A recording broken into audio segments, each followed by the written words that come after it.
सर्वेभ्यः नमो नमः।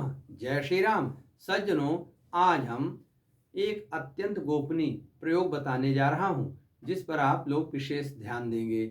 जो बालक मंद बुद्धि के हैं या दुर्बुद्धि हैं और अत्यंत कुमार्ग में चले गए हैं और जाते ही जा रहे हैं, किसी भी प्रकार के उपदेश का, सलाह का उन पर कोई प्रभाव नहीं पड़ रहा है, तो इस प्रयोग को जरूर करें। इसके माध्यम से वह आपके घर के बालक बालिका जो हैं वो सद्मार्ग पर आएंगे, उनकी बुद्धि का विकास होगा और अत्यंत ज्ञानवान होकर के विद्वान बनेंगे।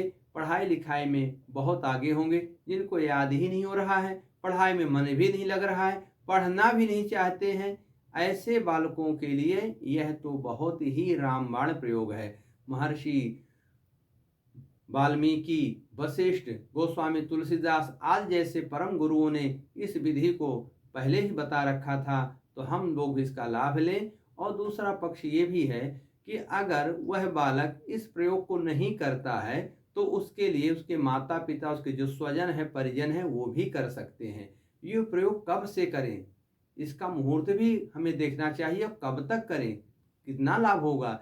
तो यह पावन प्रयोग जो है वसंत पंचमी से शुरू होता है और अक्षय तृतीया तक चलता है। इस बार यह वसंत पंचमी 3 फरवरी को पड़ रही है और अक्षय तृतीया 30 अप्रैल को पड़ रही है। तो आपको वसंत पंचमी 3 फरवरी से शुरू करके अक्षय तृतीया 30 अप्रैल तक करना है।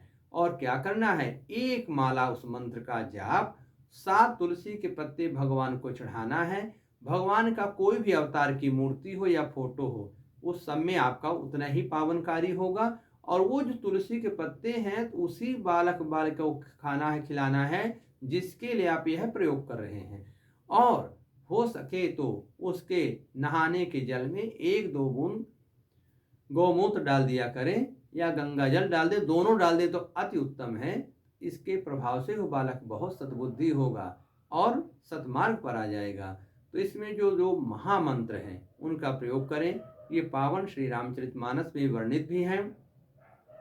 तो तुलसी की माला लेकर के और नित्य घी का दीपक जला करके उसके सामने दोनों मंत्रों को एक एक माला जाप करना है। अगर एक साथ नहीं कर सकते, सुबह शाम भी कर सकते हैं।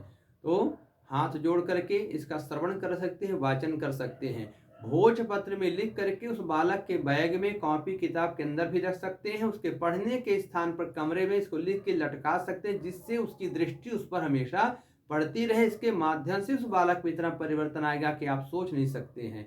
मंत्र का जाप इस प्रकार से करना है, मैं पाठ के माध्यम से आपको सुना रहा हूं। गुरु गृह पढ़न गए रघुराई, अल्प काल विद्या सब पाई। प्रात काल उठ के रघुनाथा, मात पिता गुरु ना वही माथा।